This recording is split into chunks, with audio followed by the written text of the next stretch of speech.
কি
হলো, তোমরা কোথায় যাচ্ছ বলো? বকখালি যাচ্ছি। সকাল সকাল বেরিয়ে পড়লাম ঘুরতে। সারাদিন চলবে আজকে। গুড মর্নিং বন্ধুরা, আমি ঝুমা, তোমরা দেখছো ঝুমাজ স্টেপ আপ স্টোরি। আজ এই সকাল সকাল একটা ঝলমলের দিনে শুরু করেছি আমাদের যাত্রা। আর যেই জায়গাটাতে আমরা যেতে চলেছি সেটা তো সবটা তোমরা দেখতেই পাবে, একদম শুরু থেকে শেষ পর্যন্ত আমরা কিভাবে পৌঁছাচ্ছি, টোটাল ডিস্টেন্স এবং কিভাবে আমরা যাচ্ছি সবটাই তোমাদের সঙ্গে শেয়ার করব। তো আমরা বন্ধুরা যে জায়গাটা যাচ্ছি সেই জায়গাটা ঘিরে কথাই রয়েছে, সব তীর্থ বারবার, গঙ্গাসাগর একবার। তো বন্ধুরা বুঝেই গেছো আমরা এখন চলেছি গঙ্গাসাগর। বন্ধুরা ব্লগের শুরুটাতেই কিন্তু আমার সঙ্গী যারা ছিল, মানে আমার যারা এই সফর সঙ্গী, তারা কিন্তু তোমাদেরকে জানিয়েছে তারা বকখালি যাচ্ছে। আর এটাই একটা ঘটনা ঘটেছে। আমরা সকাল 7:30টায় জার্নি স্টার্ট করেছিলাম বকখালির উদ্দেশ্যে, কিন্তু কাকদ্বীপে গিয়ে আমরা আবার ঠিক করলাম সাগরদ্বীপ যাব।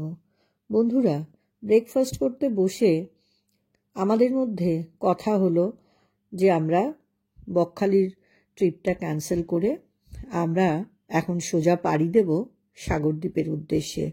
আর যেই মতো প্ল্যান সেই মতোই কাজটা হলো। সুতরাং আমরা কিন্তু আমাদের ডেস্টিনেশন চেঞ্জ করে এখন চলেছি সাগরদ্বীপের জন্য। রাস্তা নিয়েছি ডায়মন্ড হারবার রোড, সোজা এই রাস্তা ধরে চলে যাব আমরা। কাকদ্বীপ যাওয়ার আগে একটা রাস্তার মোড় পড়বে, যেটা গঙ্গাসাগর মোড়। তোমরা যদি বাসে করে আসো তাহলে বললে তোমাদেরকে গঙ্গাসাগর মোড়ে নামিয়ে দেবে। ট্রেনে করে আসলে পরে তোমাদেরকে বলে দেবো ট্রেনের রাস্তাটা কিভাবে আসবে। তাই বন্ধুরা এখন চলেছি আমরা গঙ্গাসাগর মোড়ের উদ্দেশ্যে। হ্যাঁ, আগে কাকদ্বীপ যাব, কাকদ্বীপ থেকে আবার ব্যাক করে এসে গঙ্গাসাগরের রাস্তায় ঢুকবো। আমি এই ব্লগটা পুরোটাই দিতে পারবো না, কপিরাইট চলে আসবে। কপিরাইট একটা বড় সমস্যা। চলো আমরা যাচ্ছি। ও আমাদের সঙ্গে এক সারথি, দেখি সারথি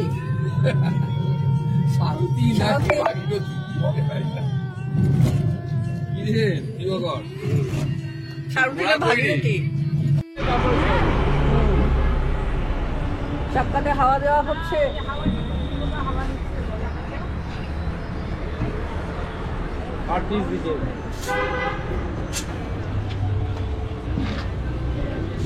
তো বন্ধুরা ব্লগটা কিন্তু শুরু থেকে শেষ পর্যন্ত থাকতে হবে আমার সঙ্গে, দেখতে হবে ব্লগটাতে আমরা কিভাবে পৌঁছালাম।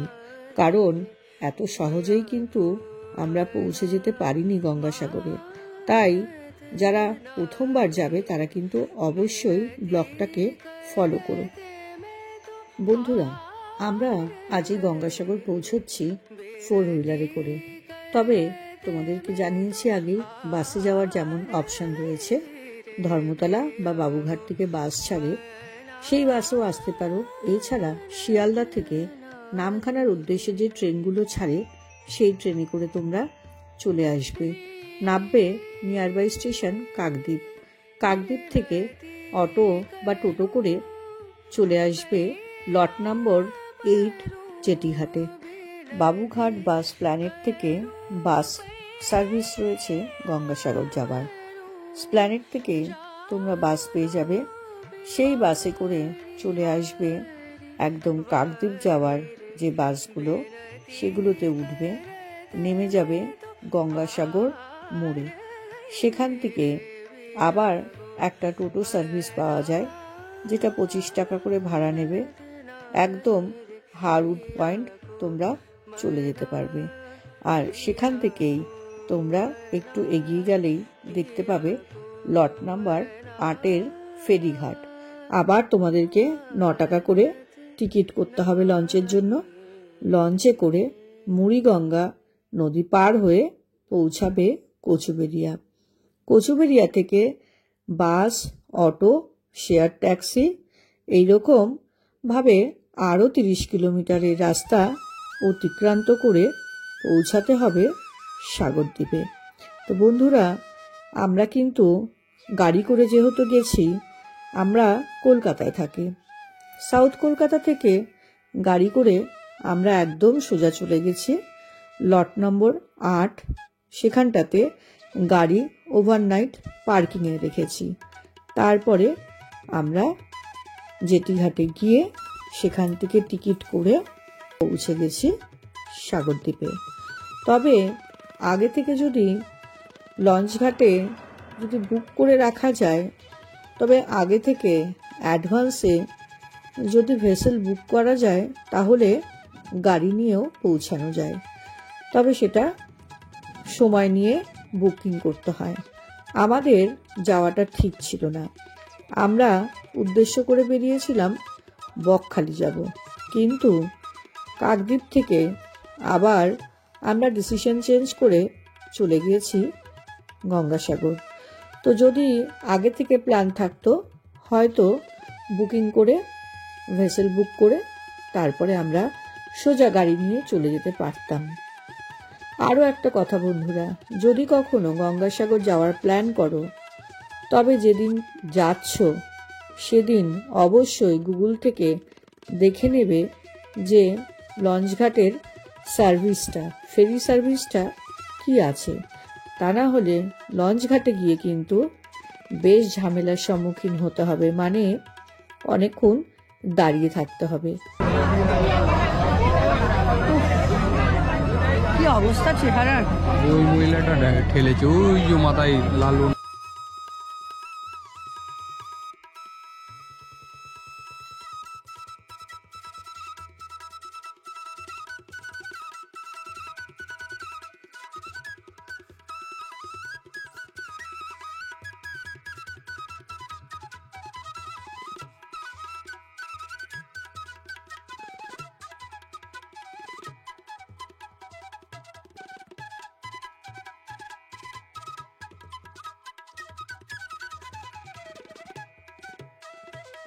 আমরা যখন পৌঁছেছি তখন প্রায় 11:30 নাগাদ, আর ভেসেল স্টার্ট হয়েছে সেদিনকে 12:15 নাগাদ।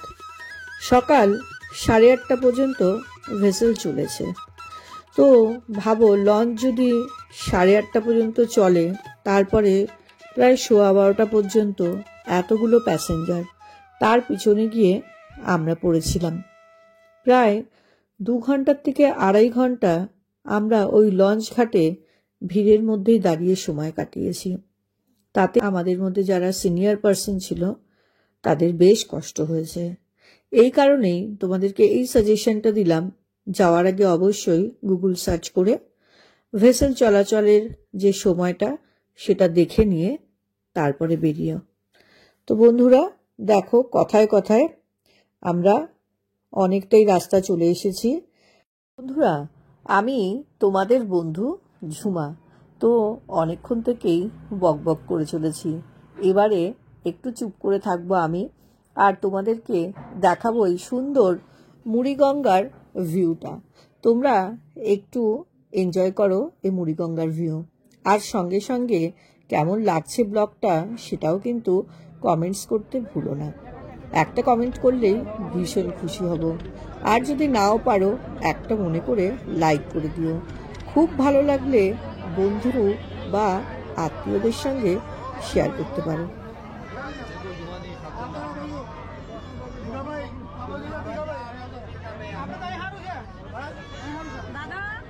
মাসি একটু হাই বলো, মুখে হাই, হাই, হাই, হাই। কষ্ট করে যাচ্ছ, হাই হাই করো না, অবস্থা যায় হাই যায় হাই করো না, এত কষ্ট করে হাসি মুখে চলো।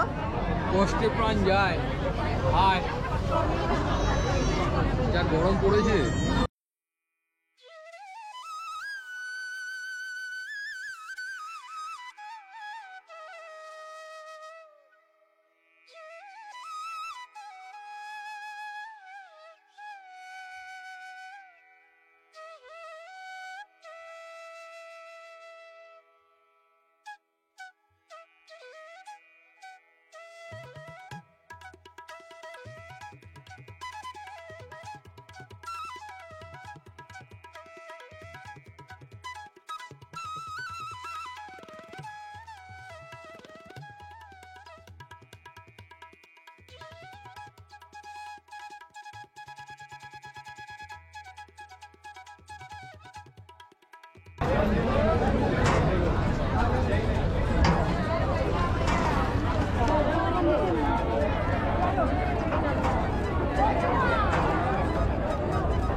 বাবা, এবারে একটু হাওয়াটা পাচ্ছি। তাও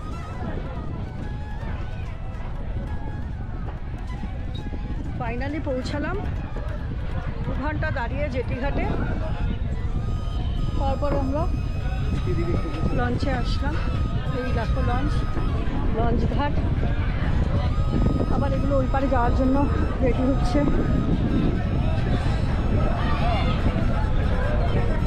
গঙ্গাসাগর যাওয়ার যে রাস্তা তার প্রায় 70% আমরা কমপ্লিট করে ফেলেছি। আমরা এখন চলে এসেছি কচুবেড়িয়া। এই কচুবেড়িয়া থেকে এখন আবার অটো, টোটো, বাস বা প্রাইভেট কার, এখানে সব কিছুই ভাড়া পাওয়া যায়। এখান থেকে প্রায় 30 থেকে 35 কিলোমিটারের রাস্তা।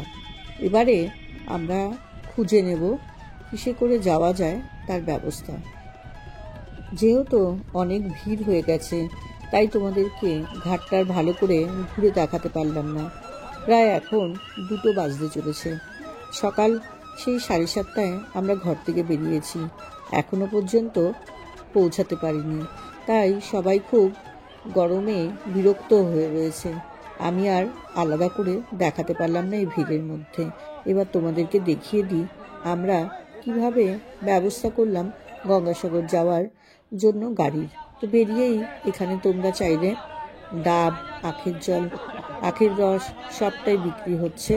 তো ডাবের জলও খেয়ে নিতে পারো, আখের রসও খেয়ে একটু মনটা আর শরীরটা ঠান্ডা করে আবার এগিয়ে যেতে পারো গাড়ির উদ্দেশ্যে।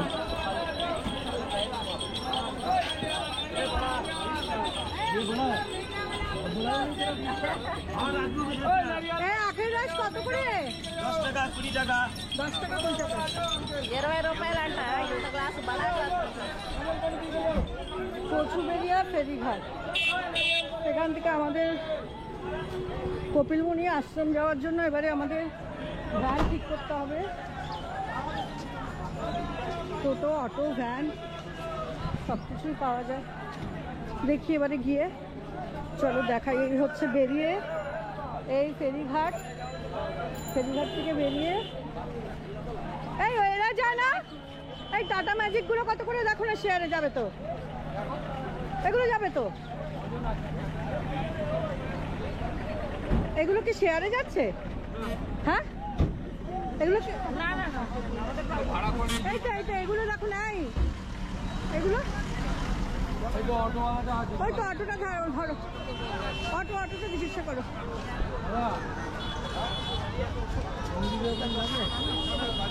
কোন দিকে কোথায় আছে গাড়ি? যাবে না কোন দিকে লাইন আছে মনে হয়, ওইদিকে একটু সেটা একটু বলে দাও। তার মানে এখান থেকে বেরিয়ে এসে হেঁটে আসতে হবে, এখানে পরপর দাঁড়ানো ভ্যান। দেখি এগিয়ে যাই এবারে, এখানে অটো স্ট্যান্ড।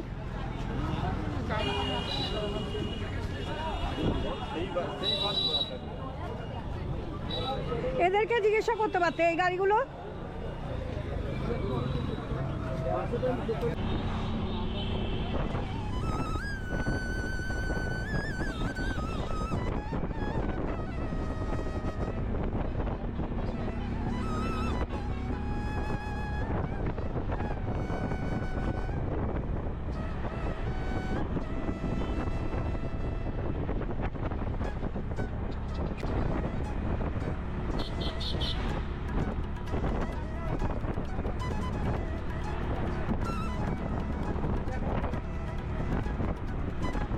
কচুবেড়িয়া ঘাট থেকে বেরিয়ে আমরা যে অটোটা ধরেছি সেই অটোটা আমাদের থেকে 400 টাকা ভাড়া নিয়েছে।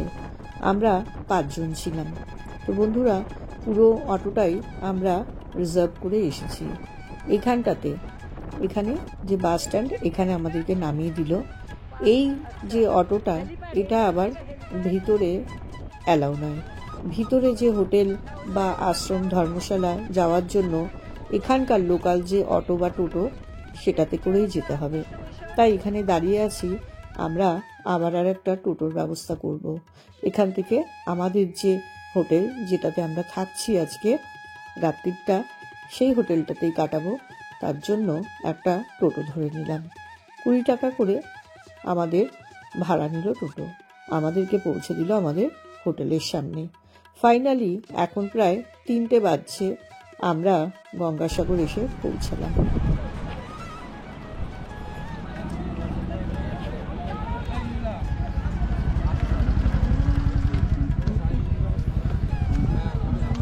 এই রুটিগুলো দিবা, এদেরকে দিয়ে দাও। দিবা রুটিগুলো এদেরকে দিয়ে দাও। বন্ধুরা, এই জন্যই হয়তো বলে কথায়, সব তীর্থ বারবার, গঙ্গাসাগর একবার। আর এই গঙ্গাসাগর আসতে সত্যি ভাগ্যের দরকার হয়। সেটা আজ আমরা নিজেরা ভীষণভাবে অনুভব করলাম। যাওয়ার কথা ছিল বকখালি, পৌঁছে গেলাম এই রাস্তাটা গঙ্গাসাগর। দেখাচ্ছে কপিলমুনি যাই হোক, আশ্রম। সকাল 7:30টায় বেরিয়ে ঘর থেকে পৌঁছালাম এখন প্রায় 3টে। মধ্যেখানে 2-2.5 ঘন্টা জেটিঘাটের সময় নষ্ট হয়েছে। আমরা যে হোটেলটা এখন থাকবো, সেটা গ্রাম পঞ্চায়েত উন্নয়নের ঠিক উল্টো দিকে একটা ছোট হোটেল তৈরি হয়েছে, সেটাতেই আজকের আস্তানা আমাদের। এরপরের ব্লগে আমি দেখাবো সেই জায়গাটা, তোমাদেরকে দেখাবো কোন হোটেলটায় আমি উঠেছি, আর এর সঙ্গে দেখাবো মন্দির দর্শন। তো বন্ধুরা, পরপর ব্লগ আসতে থাকবে, সঙ্গে থাকতে হবে, আমার চ্যানেলে নজর রাখতে হবে। ব্লগটা শুরু থেকে শেষ পর্যন্ত যারা যারা আমার এই সফরসঙ্গী হয়ে রইলে, সেই সব বন্ধুদের জানাই অনেক ভালোবাসা। বন্ধুরা, তোমাদের জন্যই এই চ্যানেলটা করা। তোমরা যদি না দেখো, এই হচ্ছে তাহলে ও কিসের এইটা জন্য আশ্রম না, এই আপলোড করা কপিলমুনির আমাদের আশ্রম। ব্লগগুলো?